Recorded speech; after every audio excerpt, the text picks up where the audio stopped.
Hello everyone, my name is Joseph. I am the assistant news editor from the Highlander and I'll be moderating the debates today. I'd like to encourage the audience to think of questions to ask our candidate at the end of my general questioning so that we can involve the audience in this as well. So would you please introduce yourself, give me your name, your major, your party affiliation, and the year that you are. Oh, and two-sentence introduction. Okay, perfect. Thank you. So hi. My name is Wenyu Chow, but most of you all know me as Wenny. I'm currently a second-year biochemistry major, and my goal is to provide opportunities for students to find their own potential to succeed. As Executive Vice President, I will make sure that my team will be able to provide these opportunities for them. And finally, lastly, I'm on your side. All right, awesome. Okay, first question. The Executive Vice President has a unique relationship between the executive and legislative branches of ASUCR. How would you ensure that both branches are communicating and working well together? So first of all, to begin with, as Executive Vice President, you are not the Senate's boss. In fact, you are the Senate's mentor, you are their guide.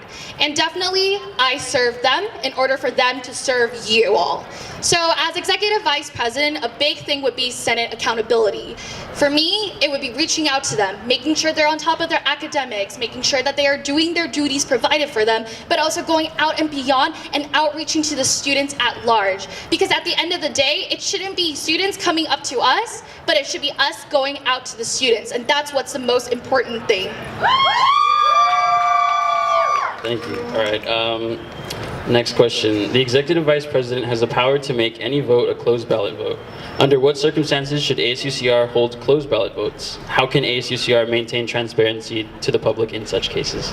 So actually, as Executive Vice President, only personnel matters can be closed ballot votes. Other than that, the Senate can request to have a closed ballot vote. Definitely for the transparency of ASUCR, we like to advise that Senate don't use any closed ballot votes unless necessary, if it's personnel matters regarding to anything that's personal. However, it's definitely important to let the students know what we are voting for, how we are voting in order to advocate on their behalf. Thank you. That was a great answer, Wendy. What ways do you propose to keep individual senators accountable to the student body? So, as you all may know, or might not, but we actually have 4 hours. Senators have 4 hours of office hours. Definitely, I feel like a lot of them are not used effectively. As many of you know, if you come to the office, you'll see them inside doing homework possibly, or other factors. However, I feel like redefining these 4 hours and having our senators table outside, table at the hub, table at the bell tower, propose questions to the student body, and really try to have a conversation with the students would be very, very beneficial for the student body, because then they'll be able to propose different issues and ideas. At the end of the day, we should be really talking to the students and seeing what issues they have, the demographics at this campus, and working on those things. Thank you for that question, for the answer. What new proposals do you have to make ASUCR function more efficiently as a body? Perfect. So as EVP, a lot of the different things is very logistical, strategic. It's basically an HR where we're constantly recruiting. But definitely for me, I think we would be working a lot with the team and the structure of ASUCR with online things, really blowing up our social media, informing the students, making sure that everything is online instead of using a lot of different paper and paper gets lost. But I think it's being very, very organized at the end of the day. As EVP, I will make sure that all the senators are well informed with the different duties, have all the paperwork, and provide them with all the different type of necessary documents that they need in order for them to succeed. Executive positions usually involve coordinating projects with groups of people. What is your past leadership experience or involvement with a larger scale project? Of course. So as you all may know, I currently serve as your CNAS Center. Not only that, I currently serve as Executive Vice President for Alpha Delta Pi. Shout out to my sisters, 85. But most importantly, these leadership experience have really helped me build strong character. They have all empowered me to become the woman that I am today. And I can definitely say that that's what I want to do with the fellow students here at UCR. I want to empower you all. I want to provide you all with the opportunities for you all to succeed, for you all to find your different ways of what you want to do and allow you to be able to do so. So with my past leadership experiences, I want to really leave my legacy. I want to help students, and I really want to help them find what they would like to achieve here here at UCR. Awesome. I'll be opening questioning up to the audience. Is there anybody that would like to ask our candidate a question? Anybody? All right. It doesn't look like there's anybody to ask questions. Let's give a round of applause to our candidate. Thank you. Thank you so much. Okay. And I have the candidates for VP of External Affairs to come up, please. Get the microphones. All right, can you please introduce yourselves? Name, party affiliation, major, and year, and two-sentence introduction. Hello everyone, my name is Oscar Loetta. I'm a third-year political science, public service major. I'm ready to be your next Vice President of External Affairs with the Your Side Party.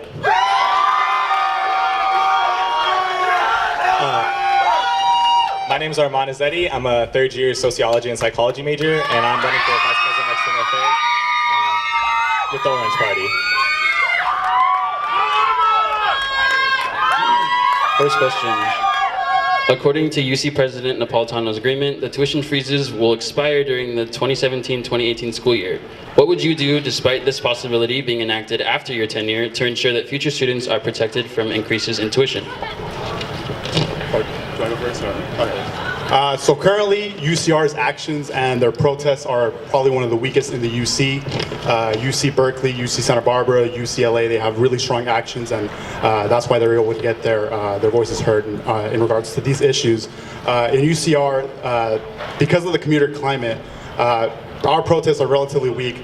We don't really get our voice out there. People don't really see the issues that we're trying to fight for. So broadly, I would advocate for the reversal of, the City Council's decision to restrict houses to four bedrooms or more. The cutoff rooms that they recently implemented this past fall, so they could create more of a school climate, actual college campus climate, so where our students can actually protest and our students can actually be out there, actually get their voices heard, so people can actually know what we're doing, know what we're talking about. So when we're protesting about I'm gonna have to cut you off. Like that. Okay. Thank you.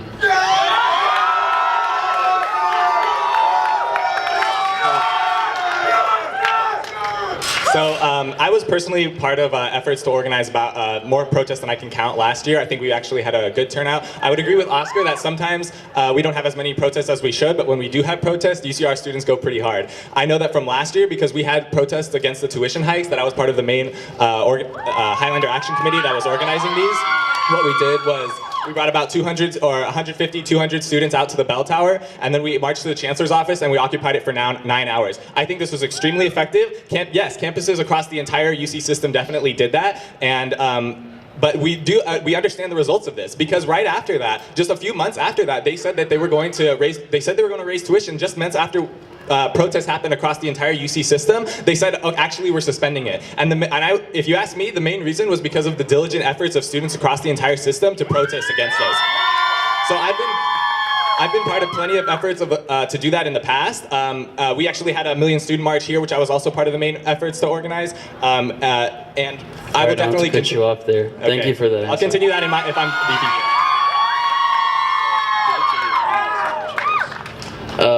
Just to the candidates, if you'd like me to repeat any of the questions that I asked, please let me know.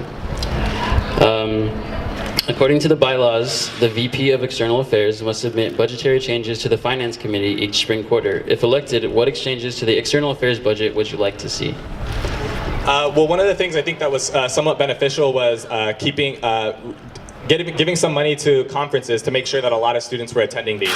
I think there was 100 students at Congress or so. That's really beneficial, because the more students that are exposed to conferences and exposed to issues, the more they're going to bring that back and really organize around that and understand the issues here on campus and understand the external office as a vessel by which they're going to take issues to the governor, to the regents, to the chancellor, whoever it is that's keeping students down. So anything that would be, I'm going to make any monetary adjustments that are going to make people understand that the VPA office exists, because I think even because this is the most, in my opinion, it's one of the most important offices. not to tout my own horn because I'm running for this, but it is the direct line from 19,000 students to people like the governor, people like the regents, people like Napolitano. So we need to divert money, as much money as possible, to publicizing this office and making sure that people know that this exists.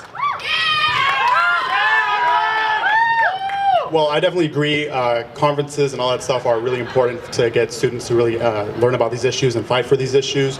But something that I would have, something that's like brand new, not just something that we already do, is have some sort of federal advocacy program. Currently, we have no money allocated for federal advocacy in general. This past year, we pulled out of the United States Student Association, which was our main foot in the door for advocacy in Washington, D.C.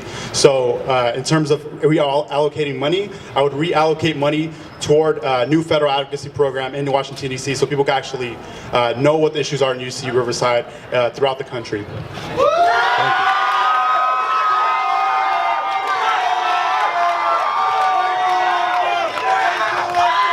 Okay, next question. As VP of External Affairs, what would you do to build relationships with the city? That's a funny question, actually. For the past 2 years, I've actually worked with the city. I've maintained great relationships with the city. But what I found is that the city doesn't care about you. The residents in the city don't care about you.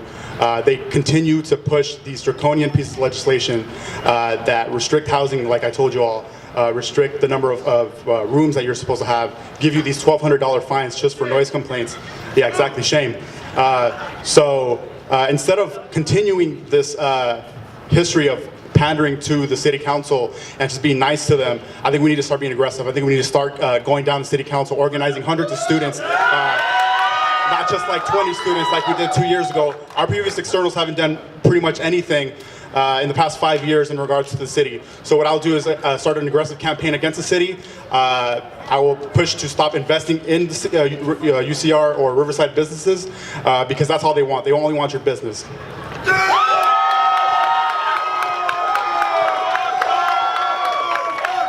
So my motto has always been that if you have as many warm relations with as many entities as possible, that's the most positive strategy because you never know when those relations are going to come in handy next in the future. So one of those was definitely the example where the city council passed that bill that said that if you have 4 people that are not of the same family, they can't be in the same house. That's a direct attack on students, and I think we should be more aggressive, like Oscar said. Now, being somewhat antagonistic, if you will, with authority figures who are keeping people down and keeping people oppressed or in positions or passing bills that are directly negatively harming them, that's exactly the experience that I have organizing in student organizations, organizing in labor unions. This has literally been the thing that I do since I was very young. Even my parents have been dragging me out to protest since I was a little kid.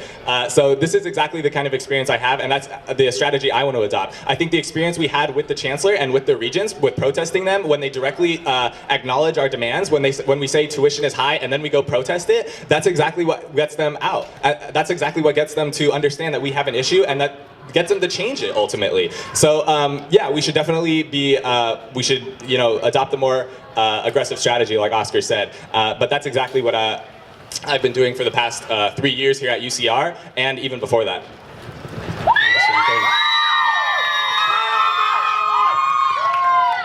Is there any questions from the audience at this moment?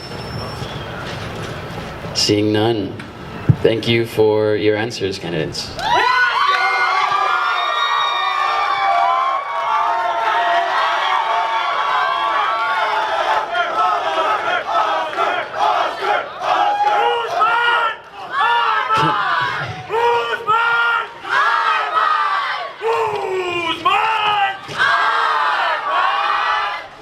Can I get the VP of Internal Affairs candidate to the stage, please?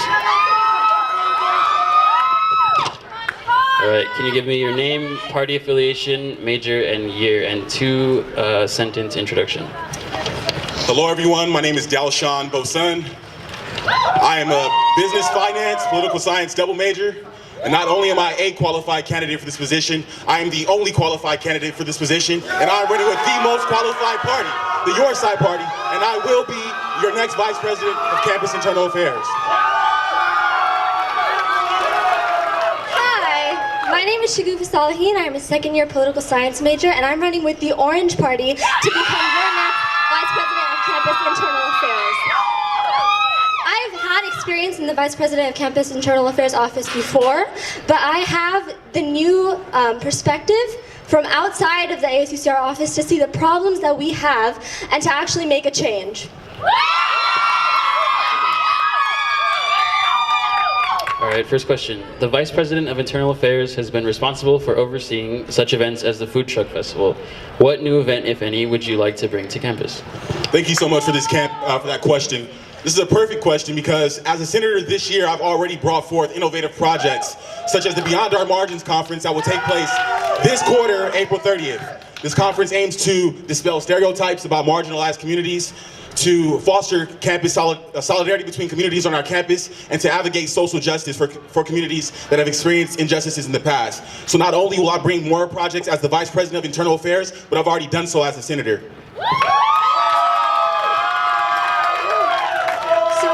Projects that I want to work on is a on-campus resource fair. As a commuter myself, I often find myself not knowing the resources on campus. And what is the main point of a university institution? It's to educate you, it's to provide resources for you, and it's to make sure that you succeed. I want an on-campus resource fair that reaches out to commuters, to non-traditional students, and to transfer students, the students that don't get enough attention on this campus. Thank you.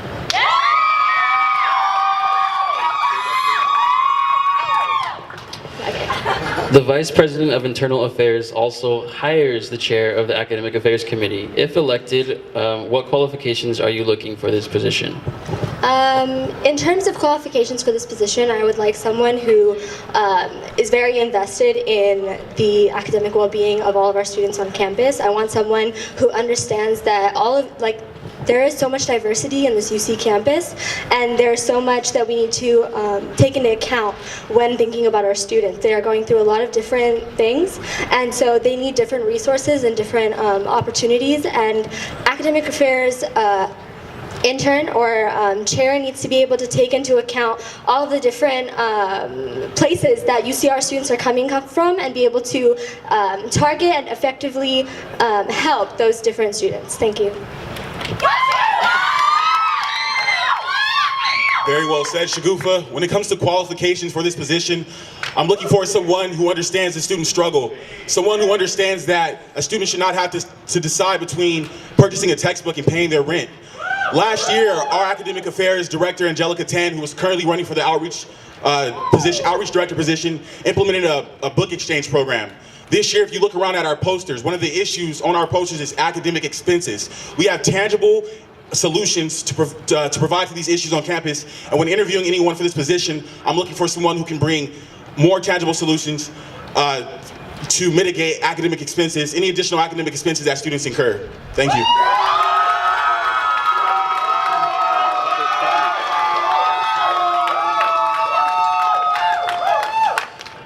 As Vice President of Internal Affairs, you are responsible for assessing and improving sustainability efforts on campus. If elected, what is the improvement to our campus sustainability effort that you would like to implement, and more importantly, how would you go about doing that?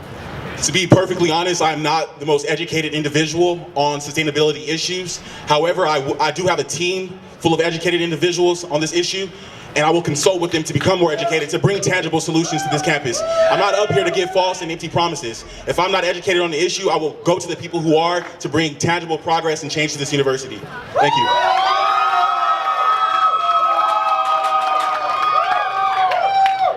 I agree. I would like to bring in more people who are educated and empowered on this issue.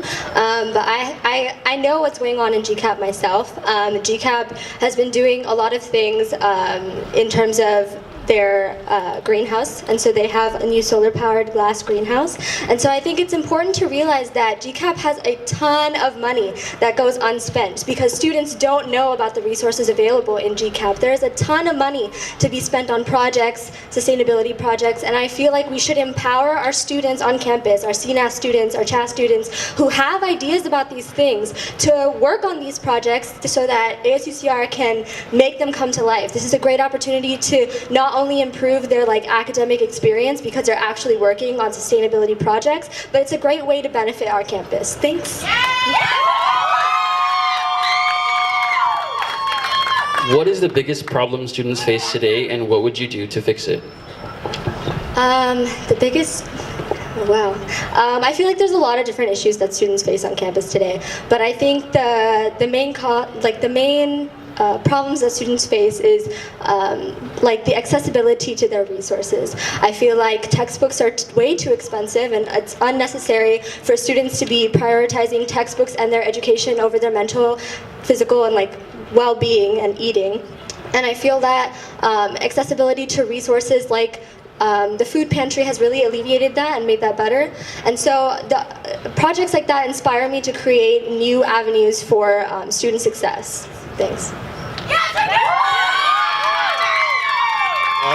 I don't think it's in my purview to determine which is the worst issue that students are facing. I think all issues they have their respective weight, and it's not our responsibility to weigh the different struggles. As internal vice president, it's my responsibility to be active in communities and listen in on the issues which are adversely affecting the various communities on our campus, to bring those issues back to the legislative branch, to encourage them to write resolutions and legislation to rectify those issues, and to do everything in my power from the prescriptions of my office to provide resources to students that help rectify those issues. Issues include the racial battle fatigue incurred by students due to the microaggressions and racism on this campus, food insecurity, housing insecurity, and the list goes on, but it's not up to me to determine which is the most pertinent or important issue, but to listen in on to the student's voice and to hear from them what they think the most relevant and important issue is. Thank you.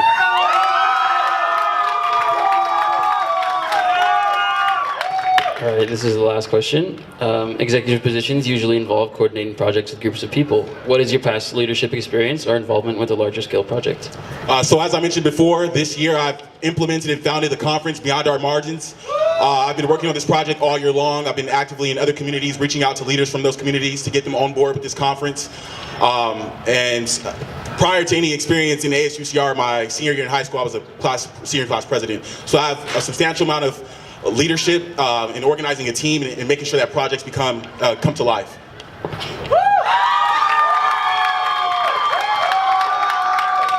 you repeat the question? Executive positions usually involve coordinating projects with groups of people. What is your past leadership experience or involvement in a larger scale project? Well, I started off my experience at UCR joining ASUCR as a freshman fellow, and through my experience as a freshman fellow, I was immediately put to task on large projects like the on-campus fair that I mentioned myself. As a freshman fellow, I was able to put on a resource fair that included all of the organizations from Costo Hall, as well as study abroad resources and things like that. I also had experience in creating smaller projects to target different communities like freshmen. In my sorority Pi Beta Phi, I am a committee chairman, and I am responsible for delegating committees and tasks to all of the members of our chapter.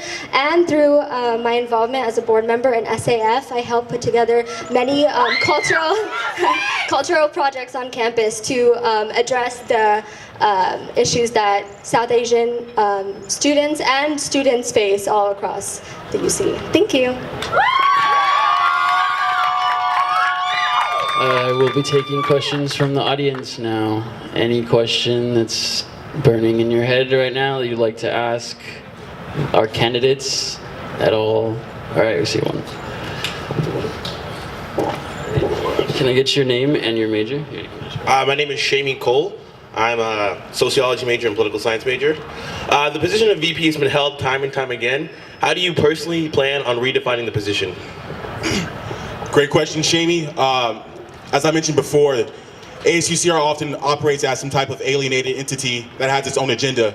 I think I would transform not only my office, but the entire institution by ensuring that everyone on my party or that is within ASUCR alters their position from being from having their ear to the people and their voice to those who matter. I would advocate against the systematic erasure of indigenous culture by ensuring that we are not only acknowledging the citrus orange groves that started this university, but acknowledging the Kauai land on which this university has been built upon. And most importantly, to change ASUCR from being a separate department in which individuals hang out and to be actively involved into the community. Thanks for that question, Shamie. One of the main things that I want to run my campaign on is focusing on making not just the internal office, but the entire ASUCR body as a whole more involved in our community. I want students to not have to go into the ASUCR office to be able to talk about what they're experiencing and make a change. I want us to go to them. The students are the root, the priority of UCR and ASUCR. So the students and their issues are what we should be talking about and what we should be focusing on from the start. Can you repeat the question? Redefine?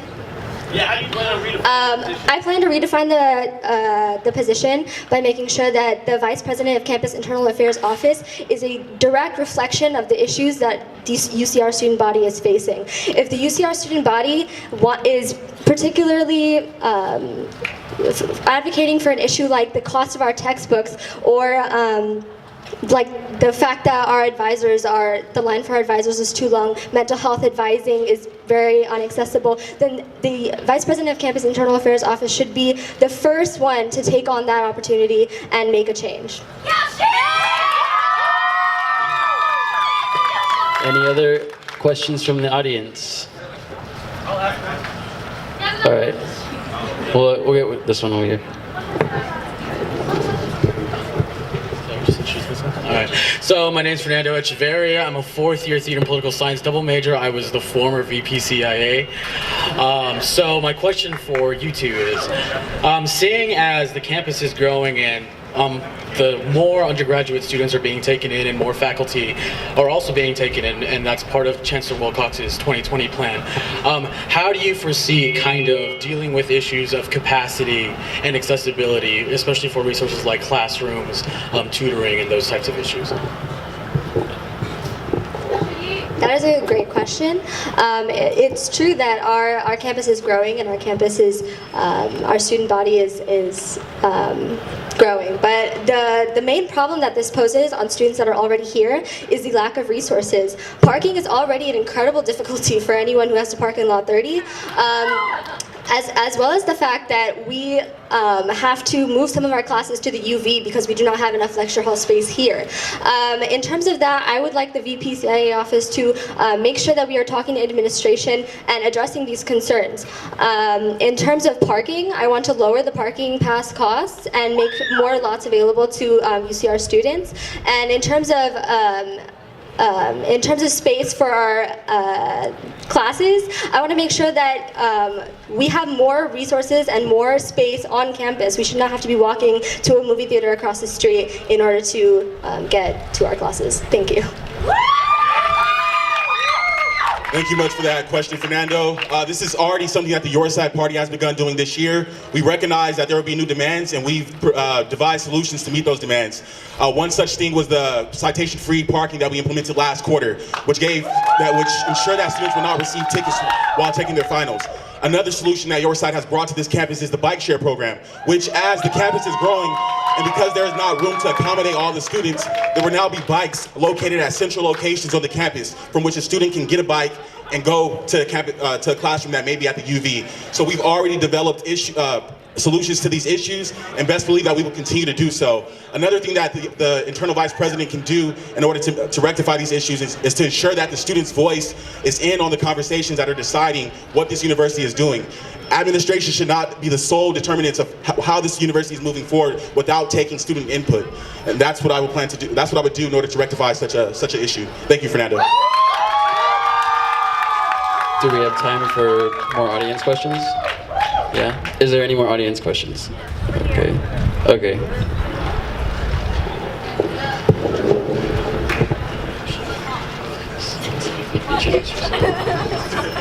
Hi. Oh no. That's a sign. Sorry about that. Hi, I'm Julia. I'm a first year here at UCR. So all the things that you mentioned were really awesome, but I thought that was for the Our Voice party, and you're running under our side, so I just was wondering if you could clarify that. Great question. I appreciate that. Your side is Our Voice. It's the same. I'm sorry. The candidates running with Your Side are the people who ran with Our Voice. We implemented those projects, if that makes things more clear.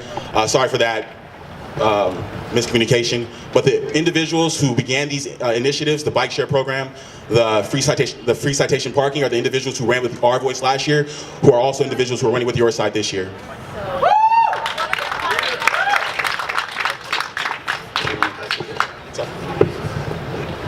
I don't really know how to answer that question. Yeah.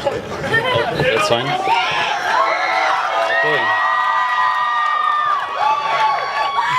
Let's give a round of applause for our candidates and all of our candidates today.